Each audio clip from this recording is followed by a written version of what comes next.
전공 과목을 우리가 이제 배우는데 여러분들 크게 네 가지로 분류를 할 수가 있어요. 그러니까 어디 딱 뭐 써 있는 그런 뭐 이게 그런 거 아니에요. 근데 크게 이제 보통 전공을 이제 네 가지로 분류할 수가 있어요. 그래서 네 가지 PR. 그래서 뭐냐면은 첫째는 프린서플. 1학년 때 우리 배우는 뭐 규정 교양 있잖아요. 그런 것도 사실 말이 교양이지 다 전공 기초거든. 자, 그래서 프린서플. 고 어떤 거의 원리에 대해서 배우는 과목들이 있어.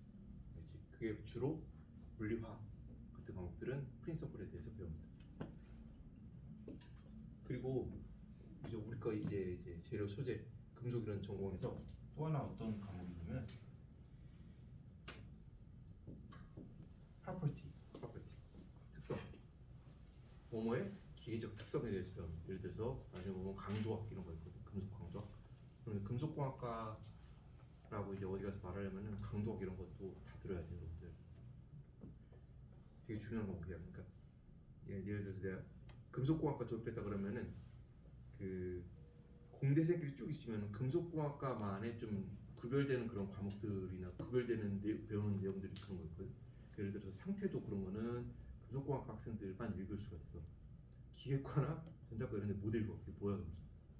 또 하나는 뭐 강도학 이런 것들 아주 중요합니다. 그래서 그런 거 금속공학과 학생을 하고 예를 들어서 옆에 전자과 학생이 있다 그러면 전자과 이 전공을 멀쩡하게 졸업한 사람이면 다른 전공이랑은 비교해서 이 사람은 전자회로나 이런 거를 읽을 줄 알아야 돼. 아니면은 설계는 어려워도 하여튼 해석이라도 할 줄 알아야 돼. 그게 그 사람 그 과에서 졸업했다고 했을 때 뭐 확실히 좀 구별되는 그런 점이죠. 알겠죠? 자, 그런 거 이제 기계적 특성 또는 정기적 특성, 과학적 특성 이런 어떤 특성, 물성은 물리적 성질이거든. 그런 거에 대해서 여러분 지금 수업 시작했어요, 맞죠? 수업 시작했어요. 아니 필기하는 학생이 없어서 그래.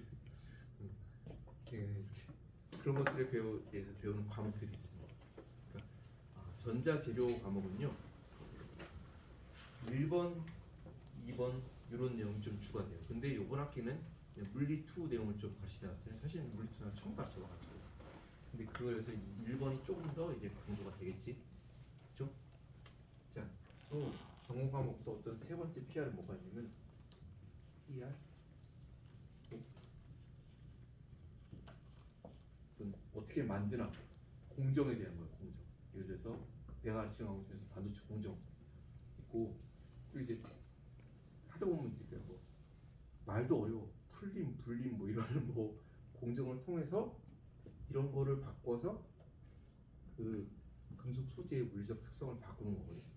이렇게 특히 공정을 상태를 보면서 어떤 조종에서 몇 도에서 몇 시간 동안 이런 걸 하는 게 있어요. 이제 공정에 관한 과목이 있습니다. 또 하나는 뭐가 있냐면은 프로젝트 또는 프로덕트, 캡스톤 디자인 같은 그런 과목이죠. 뭔가 실습에 관련된 거예요. 그래서 실습해가지고 한 학기 동안 해가지고 조별로 해가지고 뭘 이제 이뤄냈다, 어떤 거를 만들어냈다, 그런 거랑 관련된 그런 과목들이 있습니다. 이 본 전자재료 과목은요, 요거랑 요거에 좀 이제 주안점이죠. 이거는 뭐 별로 딱히 뭐 없어, 이거 없어. 알겠죠? 과목마다 그런 특성이 있는데 그러면 어디에 초점을 맞춰야 되는가 여러분들 잘 보세요. 그러니까 3학기 때 이제 3학 2학기 때 하는 이제 고체 물리 그런 과목이요. 그 과목도 요거에 관련된 반도체 공정 이런 건 3학 2학기 때 있는데 그거는 프로세스랑 많이 관련돼 있는 그런 과목입니다. 그래서 과목별로 이제 뭐에 대한 과목이다 이런 거. 예를 들어서 여러분들 연력학 지금 필수로 하잖아요. 꼭 열심히 해야 돼요. 연력학은 사실 이거에 거의 좀 주안된 그런 과목이에요.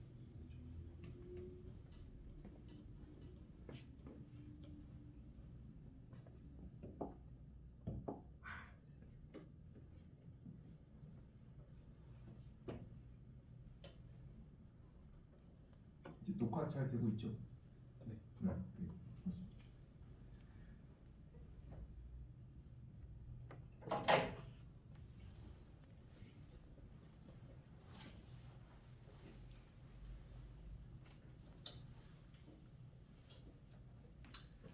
여러분들 그 재료라고도 하고 같은 말로는 또 우리나라에서 많이 쓰이는 단어는 소재 이런 단어가 있죠. 자, 재료라는 건 뭐냐면요. 위키피디아에서 정의는 찾아보면은 어떤 사물을 구성하는 화학 성분이나 성분의 혼합물 이렇게 표시를 합니다. 그래서 영어로는 한국말로는 재료, 소재 뭐 이렇게 하는데 영어로는 뭐예요? 머터라고 해요. 머터리얼즈라고 하죠. 머터리얼즈라 그래요. 근데 여러분들 예를 들어서 무슨 과학과? 기계공학과 그러면은 미케니컬 엔지니어링 그러죠. 전기공학 그러면 일렉트릭 엔지니어링. 또 있지? 화학공학과 그러면은 케미칼 엔지니어링 그죠. 그래서 엔지니어링이라는 단어 씁니다. 근데 우리 과는 이제 영어로 이제 표기할 때 머톨로지컬 엔지니어링 그렇죠. 근데 이제 우리가 저는 이제 금속을 한 게 아니니까 여러분들 이제 금속을 주로 이제 배워야 되는데 여러분들 다른 과목들도 열심히 하세요. 그걸 필요하다면은 다른 과 가서라도 우리 과에서 개설이 안 된 그런 몇몇 과목들이 있거든. 다른 과 가서라도 한두 번 들어가지고 여러분들도 역량을 높이도록 하세요. 근데 이제 제일 처음에 사실 뭐였냐면은 우리 이제 금속공학과 이런 거 이제 가보면은 사실은 대학교라는 게 생기고 거기에서 이제 인문사회대나 이제 공과대학, 이과대학 이런 게 생긴 거잖아요. 단과대학. 그 공과대학 거기에서 예전에 그 근원 그건 뭐였냐면은 마이닝 그러면 이제 자원이거든. 자원, 광산 이런 거. 땅에서 암석 캐내가지고 거기에서 자원, 내가 어떤 필요한 금속 같은 거를 빼내는 그런 것들이 발달했어요. 그러니까 주로 땅의 자원이 풍부한 지역에서 그런 것들이 시작했죠. 우리나라에서 시작을 한 게 아니라 미국 같은 데서, 유럽 같은 데서 이제 시작을 한 거야. 근데 그 마이닝인데 거기서 나오는 우리 지구상에서 가장 흔한 재료들이 다 뭐예요? 그 금속이에요. 금속. 그래서 이제 거기서 이제 좀 더 특화된 무슨 과가 이제 발전이 됐냐면은 금속공학과라는 게 발전이 됐어요. 그래서 대놓고 말할 수 있는 거는 재료의 가장 근본 금속이에요, 여러분들. 금속. 근데 금속 가지고 하다 보니까 예를 들어서 뭐 마그네슘이라고 해봐, 예를 들어 알루미늄이라고 해봐. 그걸 쓰는데 거기에서 이제 마그네슘 옥사이드, 알루미늄 옥사이드라고 산화되거나 아니면 금속 플러스 비금속 뭐가 이렇게 되면 그게 뭐야?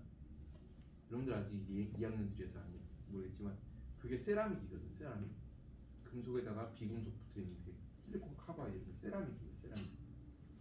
세라믹대로 해가지고 세라믹이라는 또 학문이 또 발전했어요. 근데 세라믹 하면 뭔가 멋있어 보이잖아. 우리나라에 이제 80년, 70년대 그걸 뭐라 그랬냐면 요업공학과 그래서 요업공학과. 그럼 이제 용어가 지금 요업공학과라는 데 쓴 그런 학교는 없어. 그렇게 발전했습니다. 근데 또한 70년대 이제 뭐냐면은 이제 여러분들 나일론 같은 거가 나오면서 이제 사람들의 옷 같은 거를 만들면서 그것도 되게 산업이 커졌거든. 그러면서 이제 섬유나 아니면은 고분자 소재 같은 쪽도 되게 많이 발전했어요. 그래서 그런 과도 생겼어. 그러면 했는데 막 생기는데 그런 거를 이제 다 합치는 어떤 과를 만들려고 하다 보니까 사람들이 이제 미국 같은 데서 재료공학과라는 학과를 이제 만든 거예요. 그 과 안에는 금속으로 하는 분야도 있고 세라믹도 있고 아니면은 뭐 유기 고분자하는 그런 것도 있고 다 좀 아우른 과를 만드는 게 그게 재료공학과. 근데 재료공학과는 영어로 뭐라 그러냐면 머티리얼 엔지니어링이 아니라 여러분들 뭔지 아세요? 머티리얼? 사이언스 앤 엔지니어링.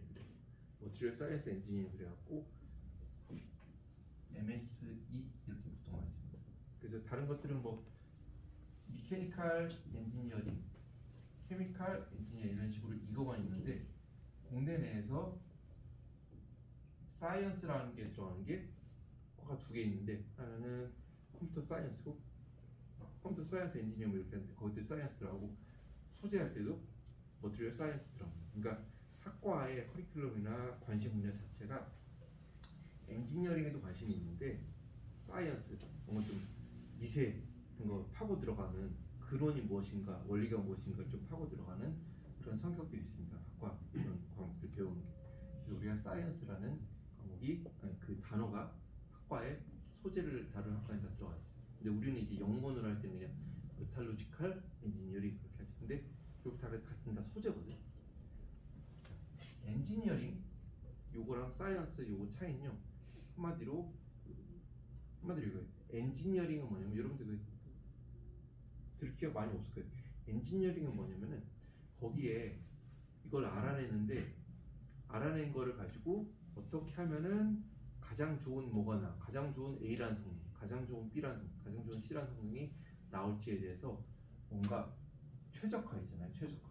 이런 변수, 이런 변수에 가장 최적화된 그런 공정 조건을 찾고 그런 것들이 들어가 있습니다. 그래서 엔지니어링이라는 단어가 들어가 있으면요, 그 학과나 그런 거는 일단 실용적인 거, 최적화에는 이제 비용 대비 결과가 가장 좀 이제 잘 나오는 거, 소위 말하는 가성비가 좋은 그런 것들이 이제 관심사인 거죠. 그렇죠? 사이언스가 들어가면요, 사이언스에서는 최적화라는 개념이 없어요. 여러분들. 왜 그런지를 알아야 되는 거예요. 왜? 근본에 대해서, 이유에 대해서 좀 더 파고 들어야 되는 거예요. 엔지니어링에서는 좀 미안한 말인데 사이언스처럼 왜 그런지 대해서 그 조금은 덜 하더라도 이거 바꿔서 해봤더니 최적화로 이런 성능 잘 나왔다. 그러면은 되는 거거든요. 알죠? 그런 차이들이 있습니다. 그래서 여러분들 공대뿐만이 아니라 그런 데도 있어. 교육공학과 들어는 봤을 거예요. 교육공학과. 근데 교육을 하는데 무슨 학생들에 대해서 무슨 엔지니어링이야 그랬는데 그게 아니라 교육을 학생들한테 이제 가르치는 게 뭐 실습을 하는 방법도 있고 뭐 주입식도 있고 막 있잖아. 근데 가장 이런 학생들이 있을 때 이런 방법을 쓰면은 이해도가 가장 최적화된다. 이런 거에 대해서 좀 관심을 가지고 하는 그런 과들이 교육공학과. 공학이라는 게 최적화라는 의미를 좀 포함하고 있습니다. 자, 그래서 이거를 하면은 머티리얼 사이언스 엔지니어. 그래서 재료는 영어로 머티리얼스입니다. 자, 그런데 머티리얼스랑 비슷한 단어가 있어요. 우리는 머티리얼스 할 때는 지금 이제 공대에서 보통 이 단어를 다 많이 쓰는데 공대가 아니라 지금 다른 건물 저기 이과대 건물 있잖아요. 자연과학대 가면요, 자연과학대에서는 머티리얼스라는 단어를 찾아볼 수가 없어. 근데 뭐 전혀 딴 거 하는 건 아닐 텐데 뭐 하는 비슷한 거 할 텐데 보면 뭐냐면 거기서는 뭐냐면은 메터라는 단어 씁니다. 메터는 한국말로는 뭐예요? 한국말로는 뭐? 예, 머티리얼스는 소재, 재료 그렇죠.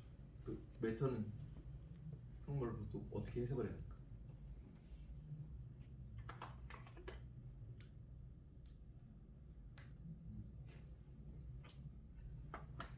성경 어떻게 해야 할까? 문제. 어? 문제? 아 물질 물질이라는 단어를 한국말로 쓰는데 그걸 이제 영어로는 메터라고 합니다. 메터. 첫 시간이니까. 메터. 이 메터가 동사로 무슨 뜻이에요? 메터는 문제 많은데 메터는 이제 동사로 중요하다는 뜻이 중요하다. 그래서 뭐 이런 표현 있어. GPA가 뭐예요? 학점이거든. GPA 메터. 학점이 중요하다 뭐 이런 뜻이거든. 뭐 셀러리 메터. 셀러리가 중요하다. 월급이 중요하다 뭐 이런 뜻이야. 그 동사로는 뭐 중요하다 뭐 그런 뜻인데 그 보통 화학 쪽에서는 이제 물질이라는 단어를 씁니다. 물질. 그러니까 관심사가 좀 달라요. 거기서는 이제 물질이라는 단어를 쓸 때는 어떤 범위까지 포함을 하냐면 액체, 고체, 기체 보통 이런 거 다 포함합니다. 근데 이제 공대에서 우리과에서나 융합 소재공학 어디 가더라도 여기서 관심사는요, 우리 관심사의 99%는 고체예요, 고체. 여러분들이 금속이라도 뭐라도 다 그냥 고체 가지고 하는 거거든요.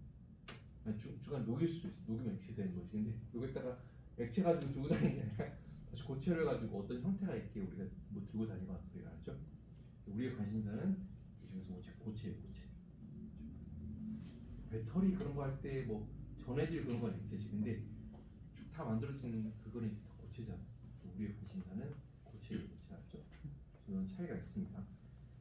이과대에서는 이런 거에 관심 있고 물질이라는 단어를 쓰는데 우리는 재료, 소재라는 단어를 쓰고 그래서 고체에 대해서 관심 있습니다. 재료의 특성, 이게 프로퍼티에 관련된 건데 크게 잡아서 6가지 정도의 사람들이 보통 특징을 얘기해요. 어떤 재료가 있는데 어떤 특성 이런 거 할 때 어떤 특성에 관심이 있냐면 첫째는 기계적인 특성 같은 거에 관심이 있어요. 요거는 우리 이제 고학년 때 배울 거예요. 소재를 만들었어. 그래서 이거를 인장 실험해가지고 잡아당겨. 그럼 기계적 성질인 거죠 이게. 기계적 성질이랑 쭉 하다 보면 이제 파이는 부분 나오거든. 네킹이라고 해요. 네킹. 어느 지점에서 얘가 이제 망가지나 어디까지 하중을 견딜 수 있나 이런 걸 관심 있는 거 우리가 기계적 특성이라고 해요. 또 하나는 뭐냐면은 electrical property, 정기적 특성입니다. 그래서 본 과목에서는 정기적 특성에 대해서 거의 대부분 관심을 가질 거예요. 알죠? 정기적 특성. 얘가 쉽게 얘기해가지고 지금 얘기할 수 있는 건 어떤 물질이 있는데 전기가 잘 통해. 어떤 때는 전기가 안 통해. 똑같은 거여도 우리가 아주 뭐 북극 지방으로 가져갔을 때는 전기가 안 통해. 근데 이거를 가지고 뭐 어디로 갈까? 더운데 사우디아라비아 갔어. 그럼 전기가 잘 통해. 그럴 수 있죠. 바뀔 수가 있죠. 온도에 따른 변수. 그래서 정기적 특성 이렇게 있고요. 얼마나 저희가 잘 흐르냐 안 흐르냐 그런 거. 또 하나는 열적 특성에 대해서 관심이 있습니다. 열적 특성에 관심이 많은 과는요 공대에서 이제 기계공학과 쪽에서 이제 관심이 많습니다. 그러니까 열 전도도 어떠냐는 거. 똑같은 전자제품을 만들었는데 나는 이거에 관심을 가지고 만들었는데 내가 A 제품, B 제품 만들었는데 B 제품은 성능은 좋은데 아주 열이 너무 많이 나. 그 위에다 계란 올리면 계란 후라이팬 만들 정도야. 뭐 그럴 수도 있죠. 그래서 열적 특성 이런 것도 재료의 특성 중에서 주된 관심이다. 또 하나는 자기적 특성입니다. 얘가 자성을 얼마나 띠. 예를 들어서 지금 전기자동차 안에 이제 자석이 들어가거든. 연구자석 들어가요. 이런 거 그런 거에 관련된 바 이제 자기적 특성이고요. 또 하나 특성 뭐가 있냐면 광 특성입니다. 광 특성. 예를 들어서 내가 A라는 반도체를 가지고 내가 최적화해서 만들어가지고 A라는 뭐 반도체가 있는데 내가 거기다가 B를 소량 섞었어. 그래가지고 이걸 이제 빛이 나오게 LED 뭐그 그런 것 있잖아요. 그냥 LED를 만들었는데 그냥 A만 썼을 때보다 B를 조금 섞으니까 빛의 효율이 인풋 대비 아웃풋의 효율이라고는 그 효율이 20% 향상이 됐어. 그럼 이제 광학적 특성이 이제 바뀐 거죠. 더 좋아진 거죠. 보통 다 당연히 좋아지게 하는 거에 관심이 있죠. 더 싸게 그래서 좋아지게. 광 특성이 있습니다. 또 하나는 뭐 어떤 내가 창문을 만들었어. 창문. 그런데 얘가 평소에는 이렇게 되어 있는데 얘가 어떤 버튼을 누르면은 얘가 좀 흐릿해져. 투명했었는데 얘가 반투명으로 바뀌어. 그러면 이제 여름철에 이제 외부에서 빛 들어오는 걸 좀 막을 수가 있겠죠. 그렇죠. 그리고 안에 이제 에어컨 켜놔도 열이 좀 빠져나가는 것도 좀 막을 수가 있겠죠.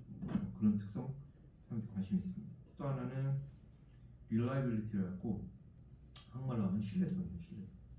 신뢰성 그러면 이게 좀 하는 사람한테 미안한데 약간 반 노가다예요. 이게 상당히 그 시간과 노력과 그런 걸 많이 들여서 이제 신뢰성 테스트하고 분석을 해야 돼요.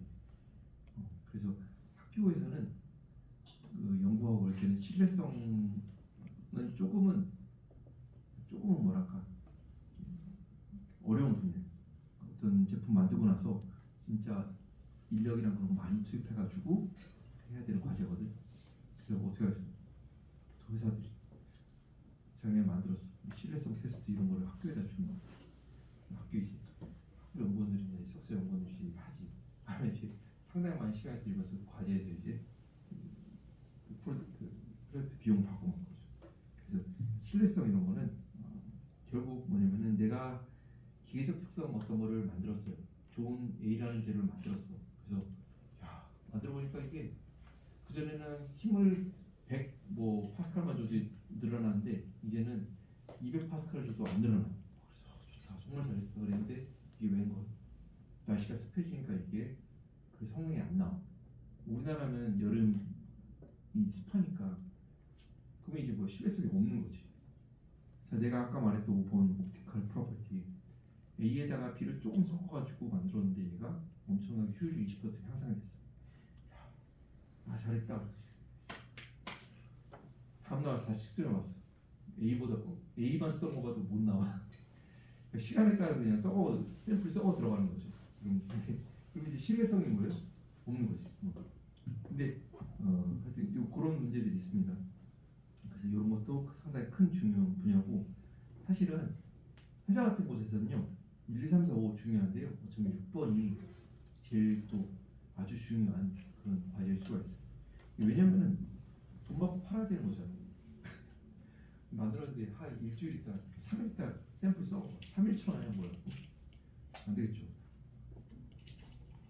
이렇게 여러 가지 특성들이 있고, 본 과목에서 이제 전자재료라는 과목은요 주로 여기에 관심이 있습니다. 맞죠? 그리고 우리 과에는 없지만 그 커리큘럼이 되게 많은 그런 과나 그 학교 가보면은 그런 과들이 있어. 막 교수가 한 40명 되는 그런 과들 있거든. 외부에 보면 교수가 한 60명 된 과도 있어. 그러니까 서로 모르는 거야. 저 교수 60명이면은 졸업할 때까지 60명 수업 다 듣겠어 설마. 이게 서로 지나가면서 우리과 학생인지 우리과 교수인지 모르는 거야. 그 다른 학교, 우리나라에도 교수가 한 30명 되는 그런 학과가 있거든. 그과 교수님이 얘기해 주는데, 제가 이제 다른 연구실에 이제 볼 일이 있어서 뭐 물어보러 들어갔는데, 딱 들어갔는데 거기 이제 석사 연구원 있잖아. 들어갔는데 제가 이제 물건 팔러 온 사람인 줄 알았나 봐. 연구실에 있다 보면은 빈 토너 있으니까 하면서 오는 아저씨들이 있거든. 빈 토너 사러 온 줄 알고 우리 토너 없다고 나가라고 그런 적도 있대. 그러니까 제가 뭔 얘기하는지 아, 네. 광학 특성이랑 광학 특성, 물질의 광학적 특성 이런 것도 있습니다. 이거 하나 자체가 그냥 한 학기의 과목으로 되어 있는 그런 과들도 있습니다. 그렇죠? 본 과목은 2번의 주관점을 맞죠.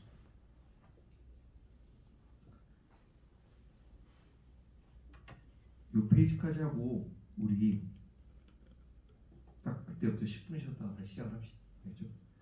자, 물질의 여러 가지 성질이 있습니다. 앞에서 말한 광학적, 기계적, 열적 성질들이 있습니다. 물질의 여러 가지 성질을 결정하는 것은 주관식. 무엇이 물질의 성질을 결정하는가?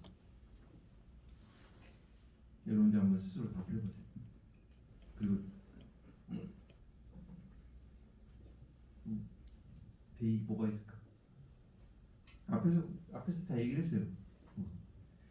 물질의 여러 가지 성질을 결정하는 것은 어떤 게 있을까?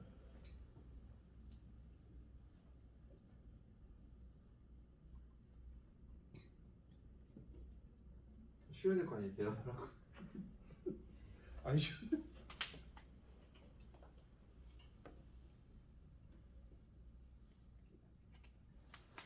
뭐든 좋아요. 대답해 보세요.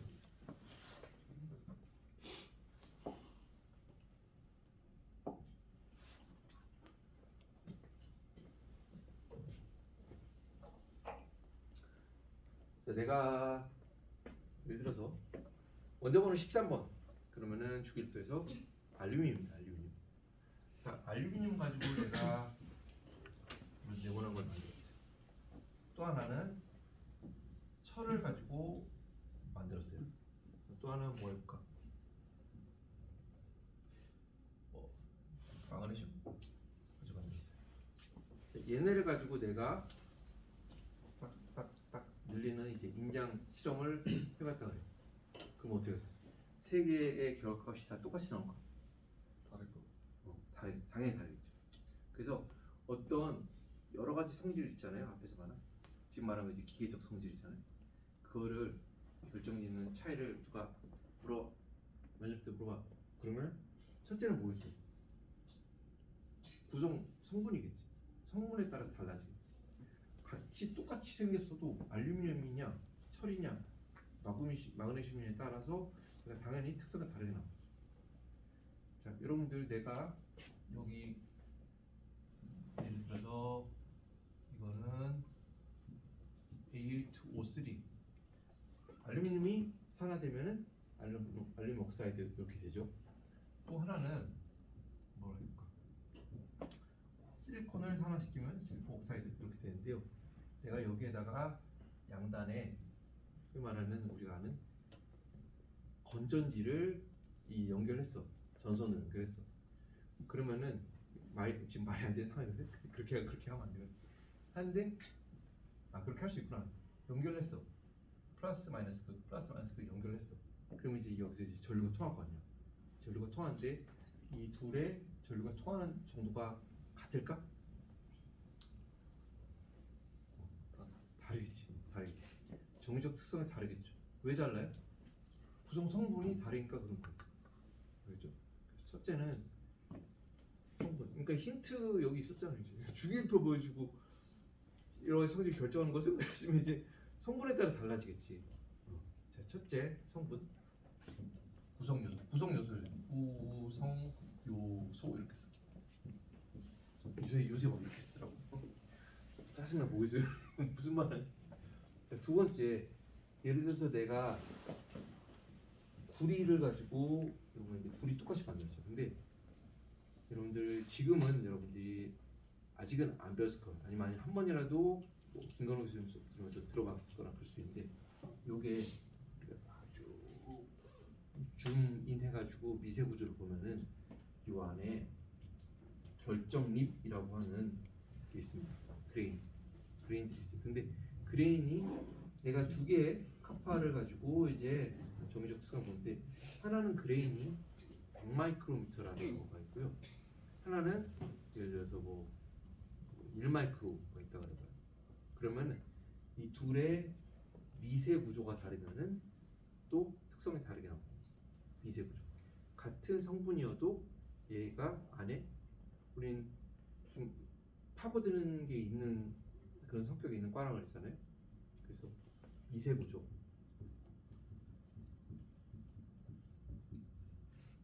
미세 구조가 다르면 또 달라집니다. 그러니까 이거는 그냥 내가 그냥 이렇게 한 건데 뭐 다른 것도 대답이 될 수 있어요. 예를 들어서 같은 거여도 내가 뭐 같은 이거랑 이걸 만들었는데 내가 결정짓는 것, 프로세스, 공정 이 방법이 다르면은 어떤 온도에서 어떤 머물렀던 그런 시간 그런 게 다르면은 달라질 수 있습니다. 그것도 맞는 얘기예요. 그런 게 달라지면은 만들 때 공정이 달라지면은 뭐 이런 것들이 달라지겠죠. 결정립이라는 그 내부의 사이즈가 달라지겠죠. 그렇죠? 자, 그리고 3번은 우리가 이 과목에서 여기까지 나가시는데 얘가 같은 소재라고 재료라고 하더라도 차원이 다르면은 달라질 수가 있습니다. 얘가 0차원이냐 1차원이냐 2차원이냐 3차원이냐에 따라서 차원에 따라서 그 특성이 달라질 수가 있습니다. 3차원이라고 하는 거는 말 그대로 봤을 때 x, y, z축이 그냥 큼지막한 거야. 그런데 2차원이라고 하는 건 뭐냐면은 x, y 축에 비해서 z축이 아주 무시할 수 있을 만큼 낮은 재료가 있다. 예를 들어서 x, y가 100마이크로, 200마이크로미터인 어떤 소재가 있는데 그거의 높이는 예를 들어서 z축은 1나노미터, 2나노미터. 그러면은 x, y 축에 비해서 z축은 거의 뭐 엄청 낮은 거잖아요. 그런 거지. 우리가 2차원 재료라고 2차원 재료. 특이한 사람 보고 쟤는 4차원이다 막 그러잖아요. 쟤는 4차원. 좀 모자란 사람 보고 뭐라 그래? 이제 2차원이라고 그러죠. 자, 1차원이라는 건 뭐냐면요. 와이어나 라드 그래갖고 그러니까 X축으로는 예를 들어 100마이크로미터. 근데 그게 예를 들어서 뭐 원통형인데 요거가 YZ축인데 얘는 뭐 10나노미터야. 20나노미터. 그러면 한쪽으로 이만큼 인 거지. 그럼 쟤는 1차원 재료라고 합니다. 1차원 재료. 알겠죠? 그래서 막대기나 와이어 형태. 예를 들어서 0차원 같은 경우는요. 그 사이즈 자체가 수십 나노미터 정도 되는 점이에요. 점. 수학적으로 점은 어떤 부피가 없는 거잖아. 근데 실제로 뭐 재료가 부피가 없을 수는 없고 입자가 질량이 크다 부피가 있지. 근데 저기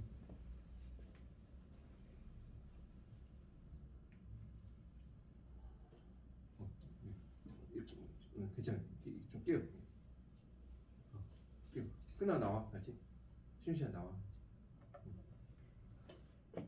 자, 요 아주 작은 걸 우리가 0차원 재료라고 합니다. 그래서 같은 구성 요소에도 얘가 3차원이냐 2차원이냐 1차원 이거에 따라서 특성들이 달라질 수가 있습니다. 그렇죠? 이런 것도 있어요. 근데 요거는 일단은 본과목에서는 요거를 배우고 이거는 좀 더 어려운 얘기야. 그래서 일단 이 정도로 이렇게 하나 동안 이제 배워볼 거예요. 다음 장 이제 잠깐 지금이 55분이니까요. 5시 5분에 딱 수업을 다시 시작할게요.